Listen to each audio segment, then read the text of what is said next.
अस्सलाम वालेकुम जी। आज का हमारा टॉपिक है फेस स्पेस के बारे में। फिर हम देखेंगे postulate of equal prior probability क्या होता है। फिर इस दोनों चीजों को समझने के बाद हम माइक्रो स्टेट और मैक्रो स्टेट्स को समझेंगे फेस पॉइंट्स की लैंग्वेज में।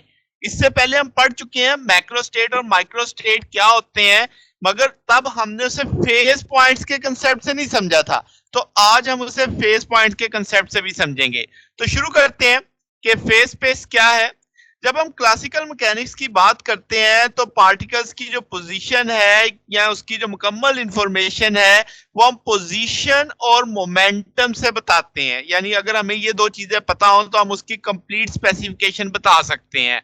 मोमेंटम की जगह आप वेलोसिटी भी कह सकते हैं, क्योंकि आपके पास मास तो हम सबका आइडेंटिकल मान लेते हैं, वेलोसिटी बदल सकती है, वेलोसिटी मुख्तलिफ हो सकती है। तो ओवरऑल हम जनरल टर्म मोमेंटम ले लेते हैं। तो आपके पास अगर मैं कहूं कि इंस्टेंटेनियस पोजीशन पार्टिकल की बताओ, तो पोजीशन के लिहाज से एक्स वाई जेड आप बताओगे कि भाई आपके पास तीन इंडिपेंडेंट एक्सिस होंगे, एक्स एक्सिस, वाई एक्सिस, जी एक्सिस। तो आप किसी भी चीज की, किसी भी पार्टिकल की पोजीशन को डिस्क्राइब कर सकते हैं। तो अगर मैं कहूं कि इंस्टेंटेनियस मोशन बताओ, तो आप कहेंगे मोमेंटम कोऑर्डिनेट्स चाहिए, यानी P X, P Y, P Z. तो आप उसकी मोशन को कंप्लीटली डिस्क्राइब कर सकते हो। तो इसका मतलब किसी एक पार्टिकल को कंप्लीटली स्पेसिफाई करना हो तो पोजीशन कोऑर्डिनेट और मोमेंटम कोऑर्डिनेट की जरूरत पड़ती है। ठीक होगी बात ये भी। तो इसका मतलब 6 कोऑर्डिनेट्स टोटल हो गए, 3 पोजीशन के, 3 मोमेंटम के। तो ये जो 6 डायमेंशनल स्पेस बनेगी, इसे हम फेस स्पेस का नाम देंगे। ठीक होगी बात ये भी। तो अब आपके पास इस 6 डायमेंशनल फेस स्पेस की हम कहेंगे कि आपके पास डिग्री ऑफ फ्रीडम पे ये डिपेंड करेगी। आपके पास अगर कोई कंस्ट्रेंट्स वगैरह है तो ये ज़्यादा रिड्यूस कर देगी। तो फिर वक्त हम कहेंगे कि डिग्री ऑफ फ्रीडम से हम अंदाजा लगाएंगे इसकी डायमेंशन का। ओके होगी बात। अब क्या है कि लेट्स से हम क्या देते हैं कि भाई अगर आपके सिस्टम में ढेर सारे पार्टिकल हैं, large number of particle, let's say an independent position coordinates फिर मुझे चाहिए होंगे।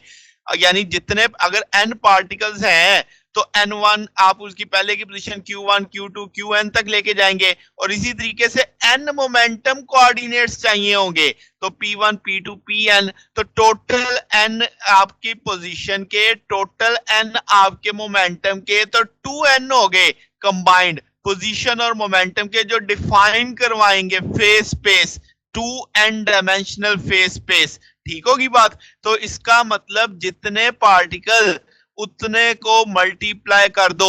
अगर मैं यहाँ पे एन पार्टिकल्स की बात कर रहा हूं तो एन कोऑर्डिनेट पोजीशन के, एन कोऑर्डिनेट्स आपके पास किसके आएंगे जनाब, मोमेंटम के। तो ये टू एन डायमेंशनल स्पेस बनेगी जिससे हम बोलेंगे फेस स्पेस। ठीक होगी बात। अच्छा, तो अब इसका मतलब ये हुआ कि इंडिपेंडेंट का लफ्ज आ रहा है। तो इंडिपेंडेंट का लफ्ज याद है ना किससे निकला है? डिग्री ऑफ फ्रीडम से। कि इंडिपेंडेंट पोजीशन कोऑर्डिनेट्स के आपके पास आप ढेर सारे पार्टिकल्स के, अब आपने उनके सबका अलग अलग अलग अलग अलग पोजीशन को लिया, तो एन इंडिपेंडेंट पोजीशन कोऑर्डिनेट्स एक तरफ से आए और एन मोमेंटम के कोऑर्डिनेट्स आए। तो टोटल जो बन गए वो 2n हो गए। तो ये 2n डायमेंशनल स्पेस को हम फेस स्पेस बोलेंगे इन दैट केस। और अगर मैं कहूं कि आपके पास ये जो फेस स्पेस है ये कंसेप्चुअल यूक्लिडियन स्पेस है 2n रेक्टेंगुलर कोऑर्डिनेट एक्सिस वाली, तो इसका वॉल्यूम कैसे निकलेगा? dq1, dq2 up to dqn, dp1 सारे यानी मल्टीपल हो जाएंगे आपके पास। ठीक हो गया। इस बात को जरा और तरीके से समझते हैं, ये जो आखिर में वॉल्यूम वाली बात है। अगर मैं कहूं कि किसी पार्टिकल की इंस्टेंटेनियस स्टेट हमने फेस स्पेस में बतानी है, तो वो एक पॉइंट से बताई जाएगी जिसे हम फेज पॉइंट कहेंगे या रिप्रेजेंटेटिव पॉइंट कहेंगे।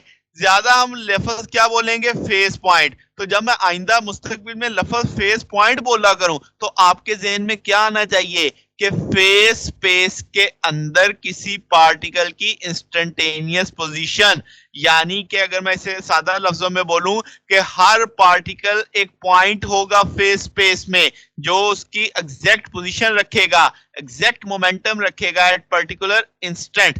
ठीक होगी बात। अब जितने भी face point per unit volume आएंगे वो फेस डेंसिटी कहलाएगी। आपके पास पूरी फेस स्पेस को समझो हमने छोटे छोटे छोटे छोटे वॉल्यूम में तोड़ दिया, और आपके पास ऐसा जो एक एलिमेंट ऑफ वॉल्यूम है फेस स्पेस में, उसे सेल का नाम दिया जाएगा।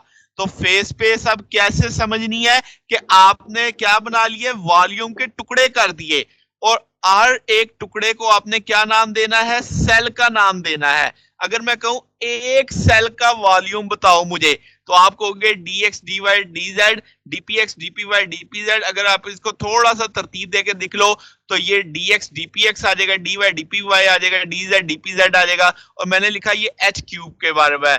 हाइजेनबर्ग अनसर्टेनिटी प्रिंसिपल के अकॉर्डिंग आप जानते हैं कि पोजीशन और मोमेंटम का जो प्रोडक्ट होता है वो इक्वल या ग्रेटर देन h के होता है, तो आपको 3 दफा h मिलने वाला है, तो h क्यूब आ जाएगा आपके पास। बात समझ आ गई कि एक फेस सेल का जो वॉल्यूम है वो h क्यूब के बराबर आएगा।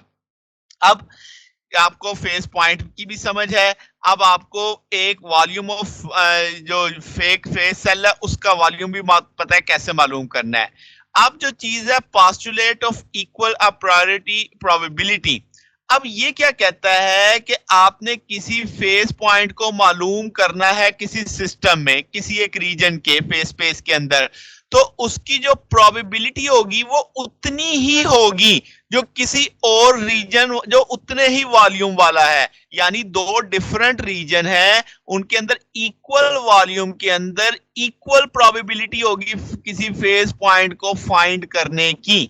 अच्छा, अब इसका क्या मतलब हुआ कि आपके पास कंजर्वेशन ऑफ डेंसिटी आ गई। बुनियादी तौर पे डेंसिटी ऑफ ग्रुप जो फेस पॉइंट्स है वो कांस्टेंट है, यानी किसी पर यूनिट वॉल्यूम के अंदर फेस पॉइंट्स कांस्टेंट होंगे।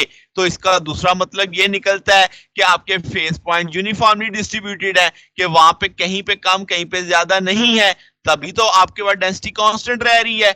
तो हम कहेंगे कोई भी जमघट्टा नहीं लगा होगा फेस पॉइंट का किसी एक पर्टिकुलर रीजन में, इक्वली डिस्ट्रीब्यूट होंगे। तो इसका मतलब जो आपने अभी एलिमेंट ऑफ वॉल्यूम निकाला था, जो इसका हम ऊपर जिक्र करके आए हैं, वो बाउंड होगा किससे, मूविंग सरफेस से, और वो कंटेन करेगा definite number of face points जो वक्त के साथ बदलेंगे नहीं। यानी एक वॉल्यूम के अंदर जितने फेस पॉइंट्स हैं वो डेफिनेट हैं। ठीक होगी बात। तो अब ये चीज ध्यान में रखनी, यही चीज आपके पास क्या कहलाती है, postulate of equal a prior probability. तो हम इसे अगर थोड़ा सा डेफिनेशन को हाईलाइट करें कि आपने जो किसी पर्टिकुलर रीजन में फेस पॉइंट फाइंड करने की प्रोबेबिलिटी है वो डायरेक्टली प्रोपोर्शनल होगी वॉल्यूम ऑफ द रीजन। इसका दूसरा मतलब सोचो, जितना वॉल्यूम छोटा होता चला जाएगा प्रोबेबिलिटी उतनी बढ़ती चली जाएगी कि वहां पे तो डेफिनेट एक पॉइंट होगा ही होगा। तो किसी एक फेस पॉइंट को आपके पास, यानी आप कहेंगे कि पर्टिकुलर रीजन के अंदर फेस स्पेस के अंदर डायरेक्टली प्रोपोर्शनल है किसके, वॉल्यूम के। ठीक होगी बात। तो इसका मतलब जो पोस्टुलेट रिप्लेस करेगा पोस्टुलेट ऑफ इक्वल प्रोबेबिलिटी जब डिफरेंट वॉल्यूम फेस स्पेस में कंसीडर हम किए जाते हैं, ये है ए प्रायोरिटी। अब हमने क्या कहा, ए जो प्रायर प्रोबेबिलिटी वाला पोस्टुलेट आ जाएगा जब आप डिफरेंट वॉल्यूम इन फेस स्पेस में कंसीडर कर रहे होंगे। ये फर्क है दोनों में। अब क्या लफ्ज है जनाब, ऑक्यूपेशन नंबर। अगर हम कहें कि जो नंबर ऑफ सिस्टम एक पर्टिकुलर स्टेट में है, तो वो उनका जो सेट होगा वो चीज उसकी क्या कहलाएगी, डिस्ट्रीब्यूशन कहलाएगी। यानी आपके पास सेट ऑफ ऑक्यूपेशन नंबर क्या होता है, डिस्ट्रीब्यूशन होती है। तो अब आते हैं जनाब जो लफ्ज है माइक्रो स्टेट और मैक्रो स्टेट पे। तो अब अगर मैं कहूं कि individual position of phase point किसी सिस्टम में होगा, उसकी जो स्पेसिफिकेशन होगी वो मुझे माइक्रो स्टेट समझाएगी। Individual position of phase point, individual position of phase point वो मुझे माइक्रो स्टेट बताएगी। जबकि आपके पास number of phase point in phase space, जितने भी फेस पॉइंट है किसी फेस स्पेस के अंदर, उनकी जो स्पेसिफिकेशन है वो मुझे मैक्रो स्टेट बताएगी।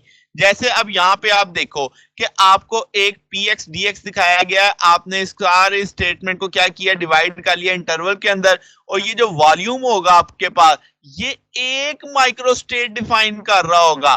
तो इसका मतलब ये हुआ कि सेम माइक्रो स्टेट के लिए डिफरेंट माइक्रो स्टेट हो सकती हैं। ये बात मैं नीचे मिसाल से समझाऊंगा तो बड़े अच्छे तरीके से आपको समझ आ जाएगी। तो इसका मतलब किसी इंडिविजुअल पोजीशन फेस पॉइंट की स्टडी करेंगे तो वो माइक्रो स्टेट की आइडेंटिफिकेशन देगा, और नंबर ऑफ फेस पॉइंट्स को जब आप देखेंगे किसी फेस स्पेस में तो वो मैक्रो स्टेट देगा। चलिए अभी समझते हैं इसको मिसाल से। जैसे मैं कहता हूँ एक गैस मॉलिक्यूल आइडियल गैस है, डिस्ट्रीब्यूटेड, हम उसे डिफरेंट एनर्जी सेल्स में लेके जाना चाहते हैं, डिस्ट्रीब्यूट करते हैं, तो कितने तरीकों से हम उसे डिस्ट्रीब्यूट कर सकते हैं, कितने तरीकों से हम डिस्ट्रीब्यूट कर सकते हैं, वो मैक्रो स्टेट है।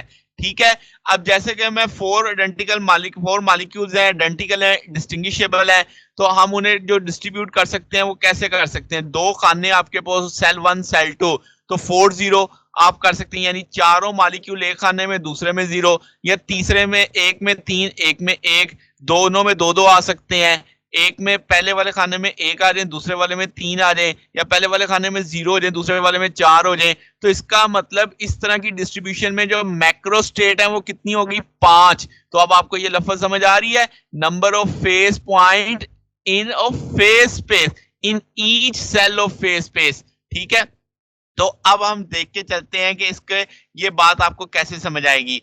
तो जैसे मैंने कहा कि जो मैक्रो स्टेट की स्पेसिफिकेशन समझनी है, तो एक या एक से ज्यादा पॉसिबल डिस्ट्रीब्यूशंस होंगी जिनको हम नंबर ऑफ माइक्रो स्टेट कहेंगे।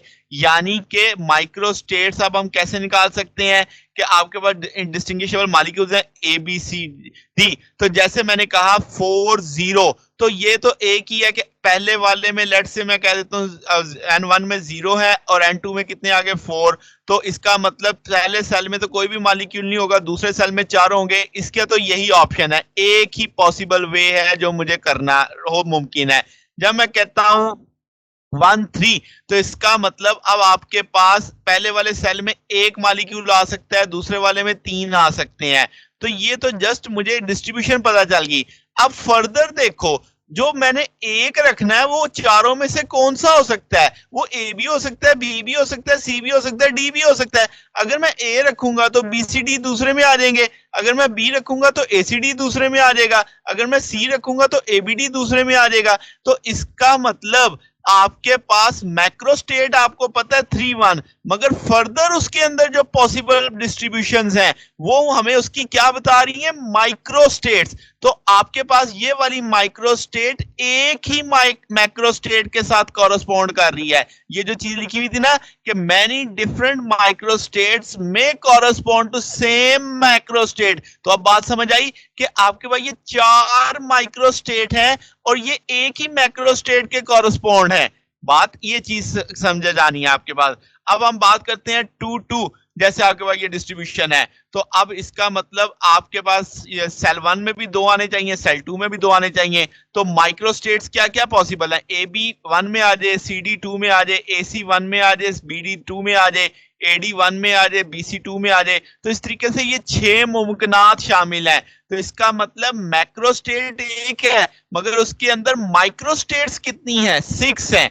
बात समझ आ गई। फिर अब अगर मैं कहूं 3 1 का आपकी एक मैक्रो स्टेट है, तो उसका मतलब पहले सेल में 3 आ सकते हैं, दूसरे सेल में 1 आ सकता है, तो वो दूसरे सेल में एक ए भी आ सकता है, बी भी आ सकता है, सी भी आ सकता है, डी भी आ सकता है। तो इसका मतलब इसमें 4 माइक्रो स्टेट्स एक मैक्रो स्टेट्स के कॉरेस्पॉन्ड है।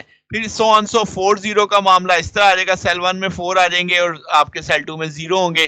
तो ये तरीकाकार है कि अब आपको माइक्रो स्टेट्स का भी इल्म आ रहा है, मैक्रो स्टेट्स का भी समझ आ रही है।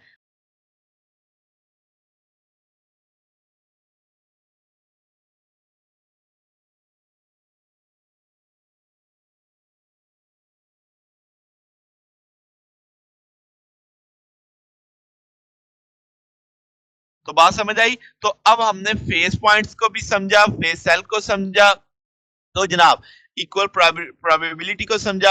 अगर आपको इसमें कोई बात समझने वाली हो, पूछने वाली हो, तो नीचे कमेंट्स में पूछ सकते हैं। वीडियो अच्छी लगी हो तो वीडियो को लाइक कीजिएगा, दोस्तों के साथ शेयर कीजिएगा, चैनल को सब्सक्राइब कर दीजिएगा।